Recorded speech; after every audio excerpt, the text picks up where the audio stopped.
Welcome to Bowling Showcase, the only show to bring you everything bowling in the bowling capital of the world, Metro Detroit. I'm your host, Mark Martin. Well, here we are at the end of another Bowling Showcase season. This season has been like no other. We want to thank you for joining us every week and letting us entertain you with all the action of MD USBC bowling. We hope you are continuing in good health and staying safe. We'd like to thank our host center for all of our season's magazine shows, Thunderbolt Lanes in Allen Park. If you happen to be in the Downriver area, come check them out, bowl a few games, and let them know what a great job they're doing. Remember, bowling centers like Thunderbolt and your neighborhood centers have been especially hit hard through this COVID-shortened season, and they need your help. If you're a fan of Bowling Showcase and bowling in general, get out to your local bowling center and bowl a few games. They would greatly appreciate it. Now on with the show. Our first story today takes us to another great bowling center, Spins Bowl Waterford, and the 5th men's series event of the season, now on Bowling Showcase.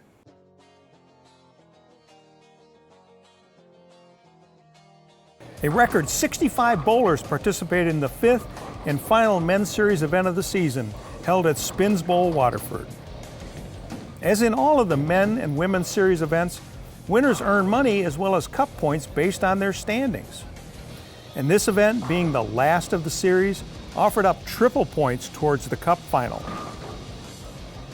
In today's competition, many of Metro Detroit and Michigan's best male bowlers competed. Throughout the 4 games of qualifying, the skill and mastery of these bowlers really shined, with many a bowler flirting with near-perfect games. Frank Snodgrass of Centerline was the top qualifier with a blistering 987, including a 299 final game. In match play, he continued his dominance of the lanes by first defeating Mike Brummett of Lake Orion 259 to 185. He then tore through his next match against Brian Odom of Romulus with a crushing 289 to 170 triumph. And finally, he continued his day of powerhouse bowling by dispatching Jacob Johnson of Redford 279 to 193, propelling himself to the championship match. Mike Luceni of Warren qualified 6th with a 4-game total of 920. In match play, he beat recent Masters champion Jeff Ostrang of Waterford 232 to 204.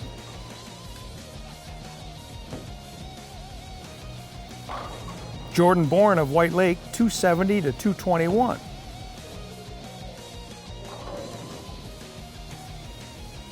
And finally, Steve Crivy 193 to 160 on his way to the final match.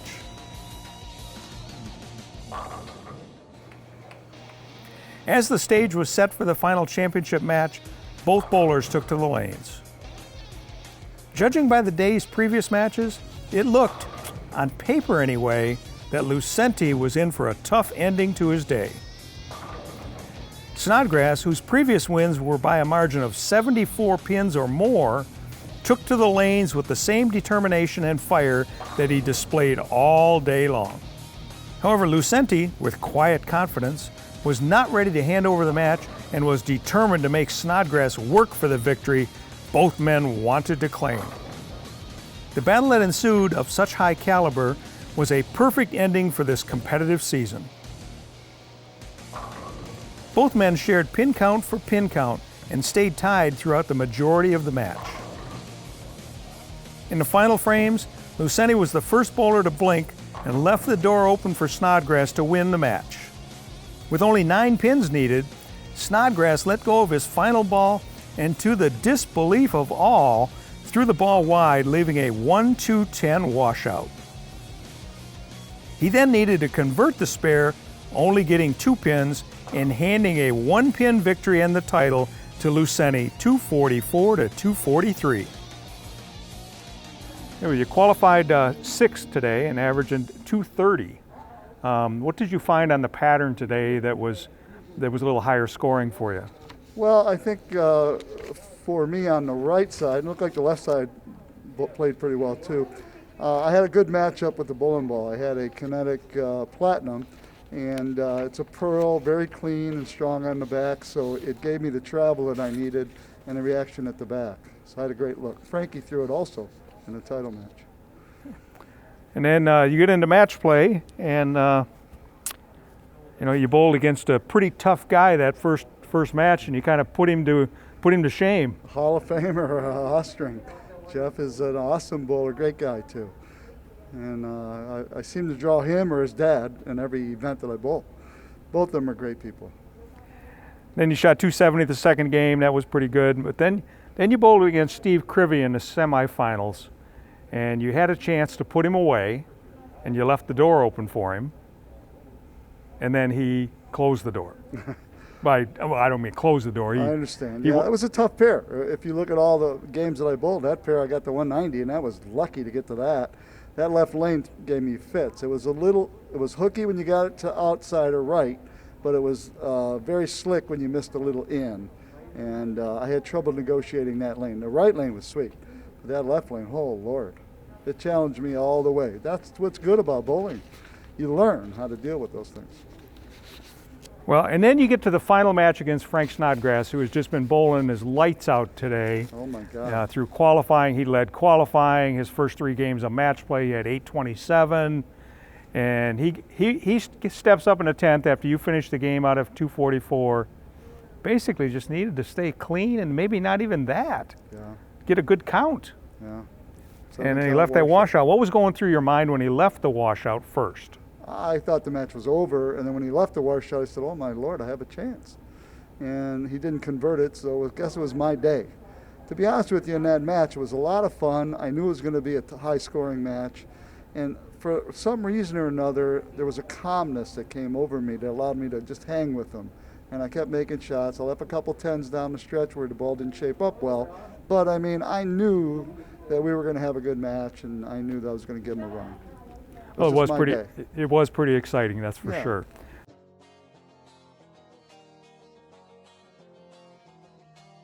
Congratulations to Mike Luceni on his impressive win, and a big thank you to all the men bowlers who participated in this year's men's series. Now, as you know, the men's series has 5 events in the season.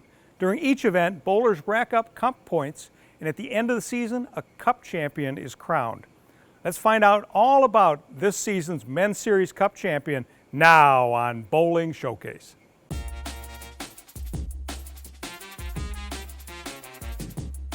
Steve Crivey of Sterling Heights won the 2021 Men's Series Cup at Spins Bowl, Waterford with a season-long accumulated point total of 769. Crivey won the very first Men's Series event of the season way back in November. He continued to bowl strong and rack up points in the following events throughout the season. In the final men's event of the season, he made a strong showing by advancing all the way to the semifinal round and garnering enough cup points to propel him to the top. We're here with the cup champion, Steve Crivey. How does that sound, Steve? Different. I thought I was going to have an uphill battle really from the other competitors that were right behind myself. Plus I had to catch Ryan Land. And Ryan was bowling good all year as it was, but today things kind of fell in place a little bit. I'm kind of glad they did. So Steve, you were consistent all year, say. So how do you figure that happened? Where that came from was the family, my ball rep in the family of my youngest one, Ashley. Unfortunately, she wasn't here today because she was doing other things at the run of the youth tournament for the association. And I just won the gut instinct today, and we had a little discussion last night on what to do. If something changes, where to move, what to go to. But yeah, that's my personal ball rep, and I'm very proud of how well she's helped me, retain this cup here.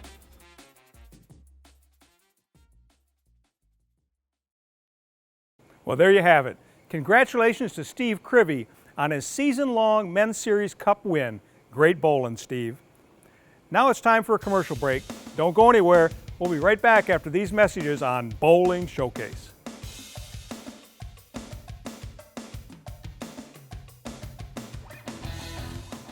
The hug pickup, the home run swing, the drum major high step, the genuine joy. the unforgettable party, the food, the friends, the original social network. No matter who you are, it's always a great time. Grab your family, find a friend, and go bowling.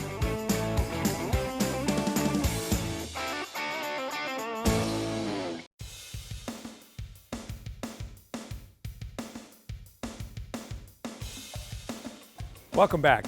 You know, bowling, it's really for everyone. If you love bowling as much as I do, and I know you do, why not get out and visit your local center today? Bowl a few games, have some snacks, and help support those neighborhood centers who have struggled so much throughout the past year. Now it's time to check out the 5th Women's Series event of the season, now on Bowling Showcase.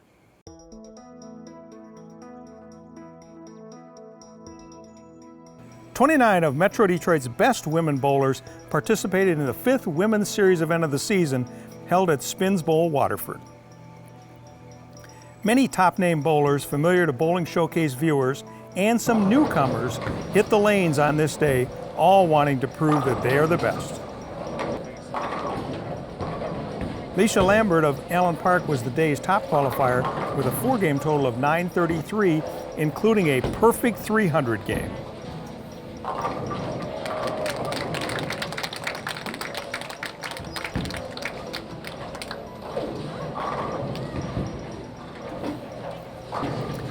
Julia Huron of Westland qualified 3rd in the event with a 4-game total of 878, including a high game of 255. In match play, she beat Julio Chepik of Vassar in a grueling 1-pin match, 180 to 179.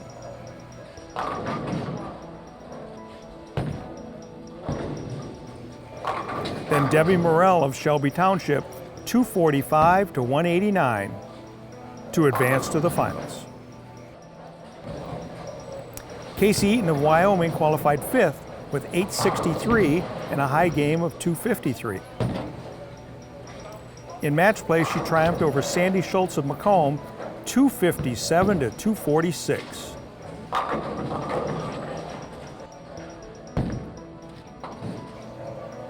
And top qualifier Leisha Lambert, 222 to 202, on her way to the championship match.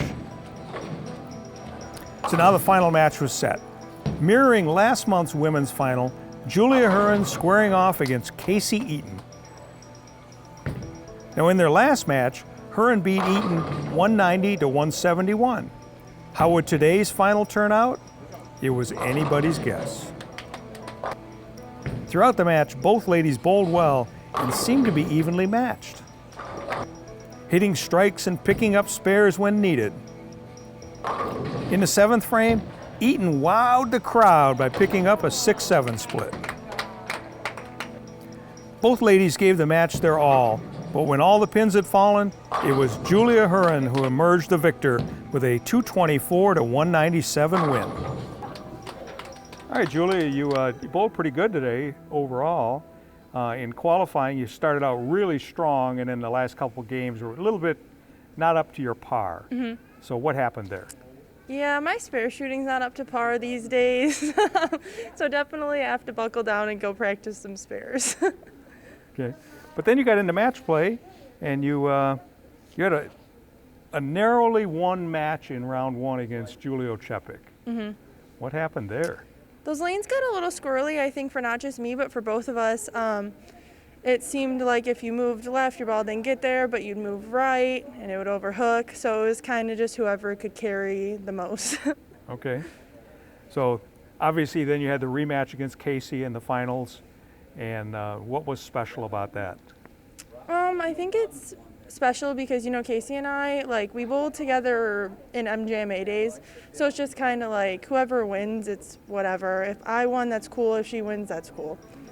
It's just a very laid-back match, so it makes it easy to bowl.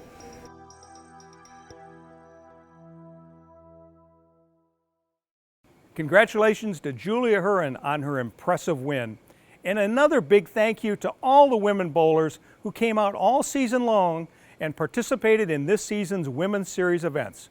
Just like on the men's side, the season-long Women's Series Cup winner was crowned Let's take a look now on Bowling Showcase.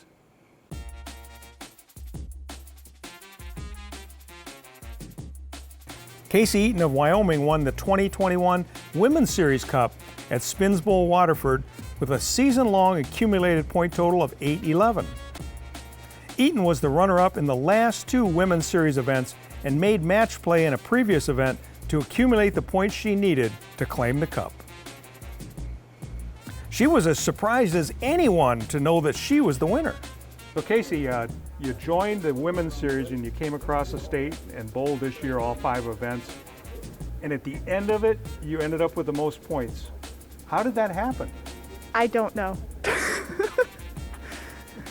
I didn't even know there were points. I came to bowl and that's what I did.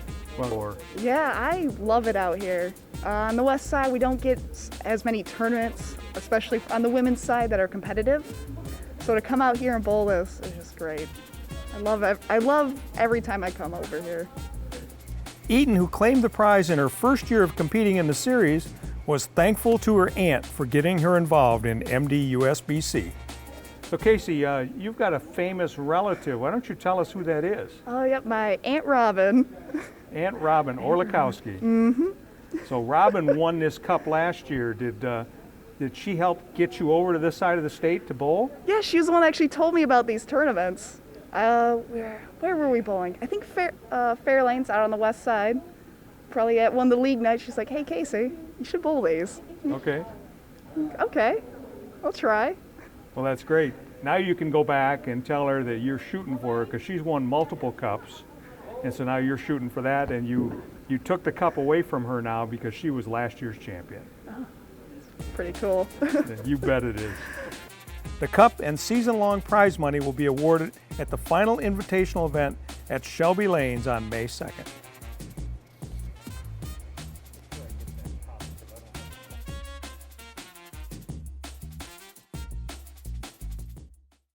Congratulations to Casey Eaton on her season-long Cup Points victory. Great bowling, ladies, all year long. Now recently, our own MD-USBC Vice President, Libby Fletcher, was invited to take part in our National USBC Conference and speak on behalf of an organization that's very near and dear to her heart, the BVL, Bowlers to Veterans Link. BVL provides recreational and therapeutic programs and services to brighten the days of America's active duty and veteran servicemen and women. Here's Libby's presentation now on Bowling Showcase. Good morning, USBC delegates, members, and guests. I am Libby Fletcher, BVL's USBC consultant. First and foremost, thank you. On behalf of BVL and all the veterans who have been helped, we thank you for all the support you have given in these very trying times. I was hired in January 2020 to be a consultant for BVL to support the bowling associations and their efforts to continue to raise funds and support our veterans. We hit the ground running with getting our ambassador program going. Part of our plan was for our executive director and me, along with the BVL ambassadors, to attend as many state annual meetings, jamborees, and workshops as we were able to. The goal was to get invitations to at least 20 throughout the country to bring BVL awareness to the state and local associations who were in attendance, and to share ideas of how fundraising was being conducted in their respectful areas. I'm sure many of you remember the various emails from me trying to schedule and reschedule into the spring. Then, of course, in March, everything changed. Meetings were rescheduled and eventually canceled. I would like to take this time to personally thank all the BVL ambassadors who are ready and willing to step up last year to attend the various meetings we had scheduled and remain interested in providing support for BVL going forward.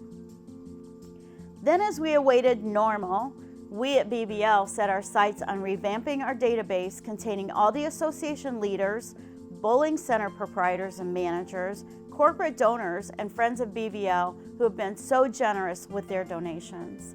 Many thanks to Mike Larson and his team and their assistance in this huge task. USBC made it so much easier. As we were trying to finalize our fiscal year, we expected the totals to be quite grim. But once again, our associations never disappoint with their dedication to veterans. For the 2019-20 season, even though many tournaments and fundraisers were either canceled or shortened, USBC associations raised $593,266. Thank you all so much. Fast forward to this past fall, and a lot has not changed with regards to the number of centers and associations who are still not allowed to open or conduct businesses. Membership is down across the country. The calendars of many of the local and state associations are on pause, just waiting for capacity limits to rise high enough for everyone to get back to bowling and meetings. California, our thoughts and prayers are especially with you. You have always been a champion of BVL, and we are praying that things get better in your state very soon. Even during all of the uncertainty, BVL was still receiving some checks and requests for grants to go to the VA centers, even though presentations could not be made in person. Associations were being creative and finding ways to still help our veterans. I personally drove to my VA in the spring and dropped off arts and craft supplies they needed. And because we couldn't do our annual Christmas bowling party with them this year, I made up goodie bags anyway, which included earphones so that they had them for their Zoom therapy sessions. Today, most states are open, albeit with capacity restrictions. Fundraisers are very limited in most states, but for those of you who are still able to run tournaments and events, please continue to try to support BVL in any way that you can. If you are able to raise funds, please send them into BVL as soon as possible this year. Let us know what we can do to help you in any way. As we move on, if your association has a BVL committee chair, please forward their information to me at libby@bvl.org so we can discuss what you are doing in your association to support our veterans. If you do not have a BVL committee, please consider creating one. I know how board members are stretched thin, but there are probably people in your association who have an affinity for our veterans who would love to help with a fundraiser or at a tournament passing the hat for BVL. It would be great to set up a Zoom call with all the BVL chairs to network and share ideas. While we know it will be a while before things even look normal, we stand by what we promised our veterans 78 years ago. We will never forget. Associations have never forgot and continue to do so much for our veterans, and we salute you. Please let us know what you need, what your thoughts are, how we can help going forward. We are here for you and for our veterans. Again, thank you. God bless you, God bless our veterans, and God bless the United States of America. Thank you, Libby, for those very stirring words and all the work you do on behalf of BVL. Now it's time to take another little break, but stick around. We'll be right back with more Bowling Showcase.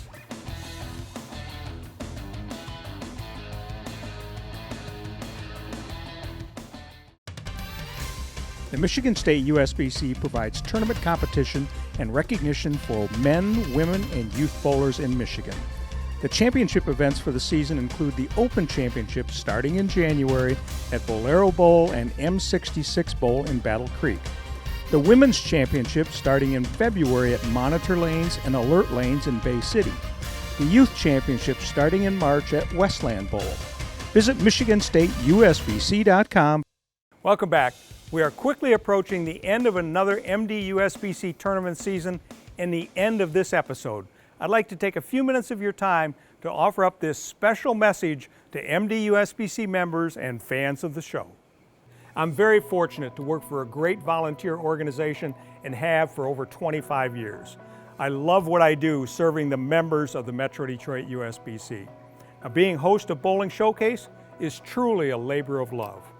I'd like to take this opportunity to recognize the volunteers of the association, starting with President George Brzezinski. He's always there when I need him, whether it's to assist in many of our events or just as a sounding board. Vice President Libby Fletcher, or my bowling wife, as she likes to be called, was the first president of the Metro Detroit USBC when we were formed in 2006. Her leadership helped create this great organization. In between George and Libby, I've had two fine presidents in Mike DeRosie and John Vorpagel, Each have been there when needed and continue to serve on the board to this day. Other long-serving members of the board provide great service to the association. This includes Pat Clix, chair of the Ways and Means Committee, and the person who sells more of the monthly charity lottery tickets than anyone else. It's good to see Anita Majorana back on the board after a couple-year absence. She served as the tournament committee chair and vice president in the past. Mark Hertcom is a solid volunteer, ready to serve at a moment's notice. Kurt Swokas has served over 10 years with a passion for our youth bowlers. Randy Tamborine also has the youth close to his heart, serving for over 10 years. Another champion for youth bowling is Coach Richard Banks. Other members of the board include Ashley Crivy, who has served on the board since she was a youth bowler, and she's still pretty young. Recent additions to the board include Marty Marshall, who coaches collegiate bowling at University of Michigan Dearborn, Jim Horton, who's also a league secretary. Steve Crivy, along with his wife Cindy, have been a tremendous help at the women's and men's series, in addition to serving as the youth committee chair. Most recent additions to the board are Doug Williams, who serves as the chair of the tournament committee, and board members representing the youth are coaches Ken Clayton and Rose Mason. In addition to those mentioned, we have several who either serve on committees or just spend time volunteering at our events. The staff in the office, they're the backbone of the association. Thanks to Debbie, Florence, Pam, and Kathy for your many years of service to the association. All have been with the association over 20 years. Marilyn takes care of our brackets at various events, and Tom drives our delivery truck, important aspects of the association. Thanks to all of you. The association is stronger because of you. We're always looking for great people to volunteer, so reach out to us to see how you can help. So as this season comes to an end and a new season is on the horizon, it's been a pleasure to serve the best members in the bowling capital of the world, Metro Detroit. Thank you for letting me spend this time with you. This is the end of our last WADL Detroit episode of this season. I want to personally thank each and every one of you for your support and viewership. Now, our final season-ending episode will air exclusively on our YouTube channel in the near future, so look for it there. If you need more bowling in the meantime, check out our live streaming coverage from various MDUSBC tournaments on the MDUSBC Facebook page. That's it for now. Stay safe and healthy. Keep bowling. We'll see you next time on Bowling Showcase.